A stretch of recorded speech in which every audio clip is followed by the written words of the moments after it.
Hey there, Business Freedom Podcast listeners. Another edition of the Good, Bad, Ugly of Building a Real Estate Team. This is Lars Hedenborg, founder of Real Estate B School. And today, probably one of the most fascinating things that I've realized at this point, I consider my entrepreneurial career, starting in 2007, so we're about 11 years in, is the shift that I've made really just ever since I got started in business, which is 2007. So I had a corporate career before I got into real estate. And it's the shifts that I've had with my mindset and the fact that mindset really determines everything. And it's sort of an easy thing to say because we see lots of examples of, just businesses that start out of thin air and they're like multi-billion-dollar valuations and Silicon Valley and startups and who there's obvious examples of people that had no business starting a business that became a multi-billion-dollar company, and they still did it. And what kind of mindsets did they bring into the world to do what they did? And in real estate, it's a challenging industry because as an industry, it's set up to not promote building a business. The whole industry survives if millions of agents sell a handful of homes. And so if let's say there's 5 million homes that are sold in a year, 10 million commission checks. And I'm not sure I'm doing the math right, but the point will still translate. Let's say there's 10 million commission checks and there's 2 million agents. So 2 million real estate agents, maybe 1.4, realtors, and then 800,000. Let's just do round numbers. So 100 million, 10 million checks, 2 million agents. There's 5 commission checks available for each agent. And if the business went to each agent, had to sell a dozen homes or get a dozen commission checks to survive, that would mean more than half the roster would have to fall out. And it just wouldn't work. MLSs and local boards would implode and it would be ugly. So the benefit though is as someone that's going into the industry or in the industry with a mindset toward building a business, as long as you can shift your mindsets, you can be wildly successful. And that's where I've really spent my time, my energy over the last, I hired my first buyer's agent in 2009. So at that point I was 2008. So about 2.5 years into the business, I hired my first buyer's agent. About a year into the business, I hired my first assistant. And so that first 9 months, I did about 27 sides, and then I did 45 sides with an assistant, and I went to 58, 118, 178. That was my progression. And I do believe it came with a mindset of building a business that gave me time and money freedom. Like that was really early on when I figured out all the different jobs of a real estate agent and how many I wasn't suited for. It really changed the way that I was thinking about the business. And so when you have a mindset, a particular mindset, and this is true if you're building a team in the real estate industry, it's choosing to look at the world a certain way. And if I look at the industry this way, I'm going to get this payoff. And it's not looking at the existing rules or what the status quo looks like.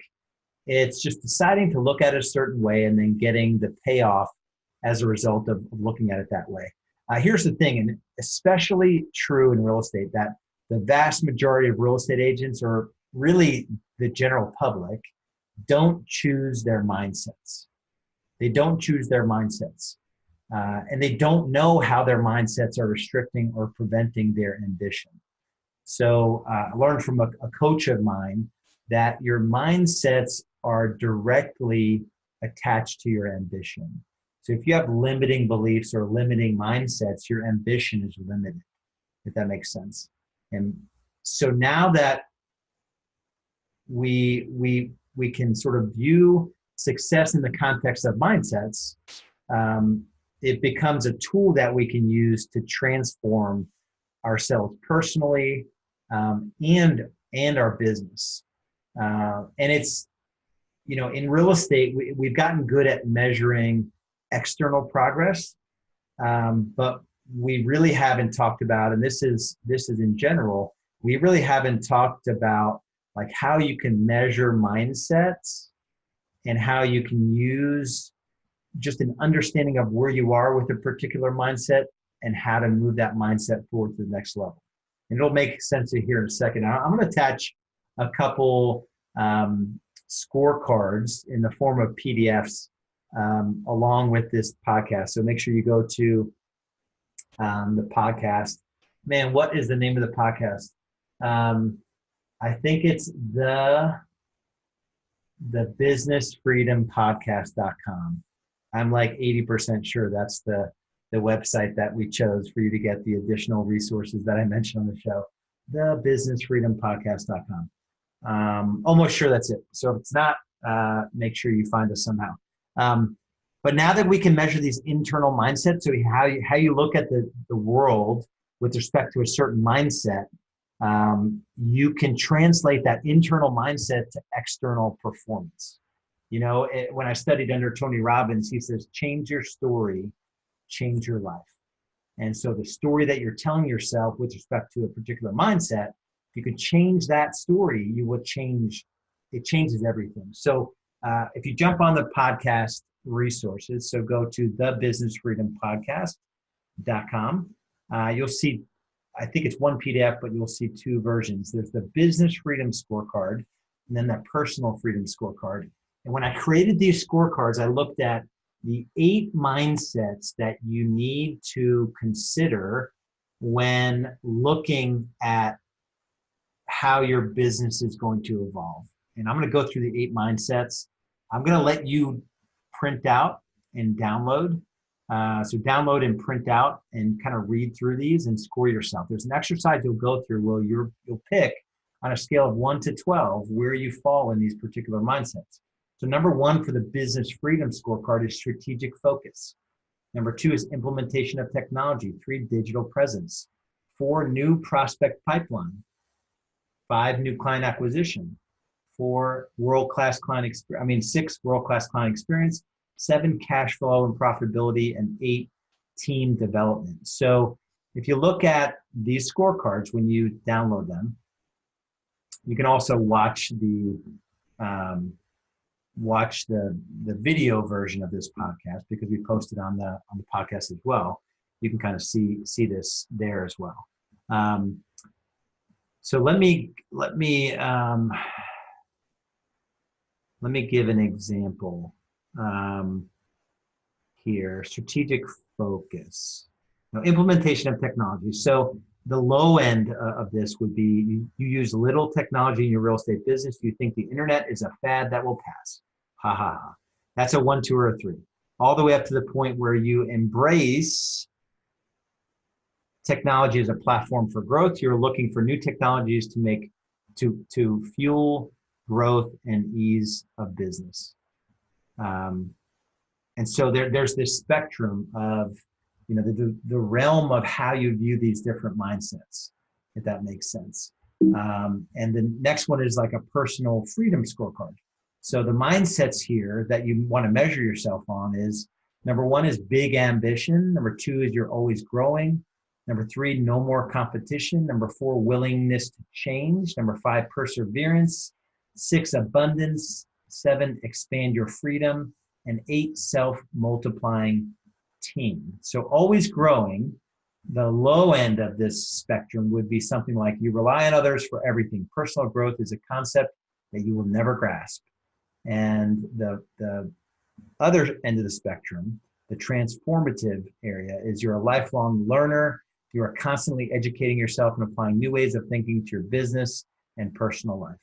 And so if you look at the scorecards, so either jump onto the blog, the podcast, businessfreedompodcast.com, or watch the video. You can see the 4 areas of mindsets. There's 1 to 12. So 1, 2, 3, 4, 5, 6, 7, 8, 9, 10, 11, and 12.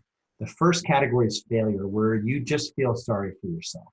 And individuals who feel sorry for themselves are failures to interact with because they habitually see themselves as victim of their current circumstances. There's a slice of our industry that absolutely feels sorry for themselves. The second sort of bucket is frustration. That's if you score yourself 4, 5, 6 in a particular mindset where you don't know how to help themselves. You don't know how to help yourself. Individuals in this column know that their lives could be better in many ways, but they keep running into obstacles with every attempt to improve themselves. The third bucket is called conventional success. So these are top producing agents, quote unquote. They don't know there's anything better. Now, these individuals play by the rules, got to the top of other people's ladders, and see that all of the uncertainty and hard work of their careers is in the past. In real estate, especially with the economic shift coming, with the consumer shift, and with the technology shift coming, conventional success will have you out of business in a year or 2 or 3 years. And the level that I'm looking to get to personally is where it's transformative, and we're always making ourselves better. These individuals are passionate about and committed to always growing in new and unpredictable ways.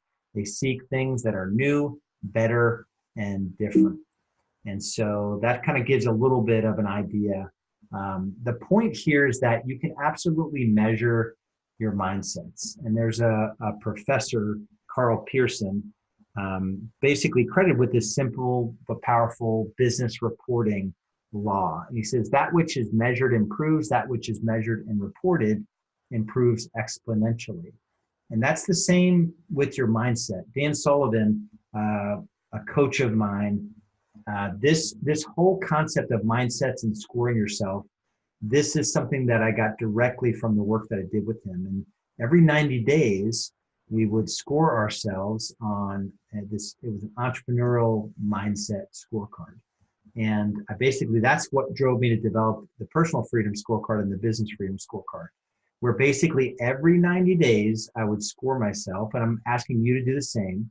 Score yourself in each of these mindsets, and you basically say where you are now and where you want to be 90 days from now, add them up, and every 90 days you're working to change those mindsets. And as I just said, those who measure their progress improve, those who measure and report their progress improve exponentially. When you measure and score your mindset, you're giving yourself the opportunity to expand your ambition. So you open yourself up to this new world of opportunity. When you measure your ambition, you experience faster growth and bigger results. And so the point here is to use these scorecards every 90 days to measure your progress and to create a plan of action. There's one other sort of attachment here that you'll see on the blog.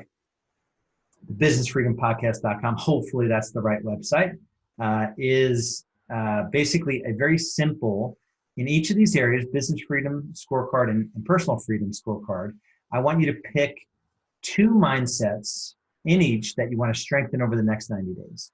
Basically just write down, you'll see in the PDF, write down the mindset you want to strengthen, write down the ideal outcome, what success looks like, and the specific actions you're going to take with respect to that particular mindset. So print out 2 of these, and you'll have 4 mindsets that you're working on every quarter. And probably going to be the 2 lowest in each of the respective scorecards. And just put a recurring appointment in your calendar, the first Monday of every quarter, or for the next 4 quarters, and print out 2 of these pages where you have the strategizing your ambition mindsets, and then print out those business freedom and personal freedom scorecards. And hopefully what I'm trying to get across is translating. It sounds a little bit more complicated than I think it really is. You basically just print out the scorecards, read the individual mindsets in the 4 boxes, and just score yourself a 1 through 12. Pick the category that you fit into, and then if you're closer to the lower part of that category or the upper part of that category, and then just do the work. And again, if you've heard any of my podcasts, you've heard me kind of pick on this quote from Thomas Jefferson. And it really holds true for this work, especially when you're thinking about your mindsets and how to show up in the world differently and all of that. It's if you want something you've never had, you must be willing to do something you've never done. And I don't take that statement lightly. You know, for me, I feel like I'm just getting started. So I'm 45 years old. I'm involved in 2 businesses at this point, and I feel like in real estate B school, there's so much opportunity to be the premier business coaching company to our industry. And that requires that I have an unshakable confidence, and that all starts with the same work I'm asking you to do with the personal freedom and business freedom scorecards, and how we show up mentally, like how the mental fortitude that we need to succeed as business owners and entrepreneurs in an industry that really doesn't encourage what we're getting after every day, right? It only comes with this protecting your confidence and minding your mindsets. And so you've got to do the work. I say to all of our members at Real Estate B School, you know, this is not the easy path, right? So building a business, you know, small business owners, I think it's by year 5, there's like 92% of small businesses go out of business. In real estate, it's 82% of real estate agents don't renew their license by their second renewal. And so how are you going to be different? How are you going to protect your confidence and mind your mindset? So much love and respect. We'll talk to you soon. Bye-bye.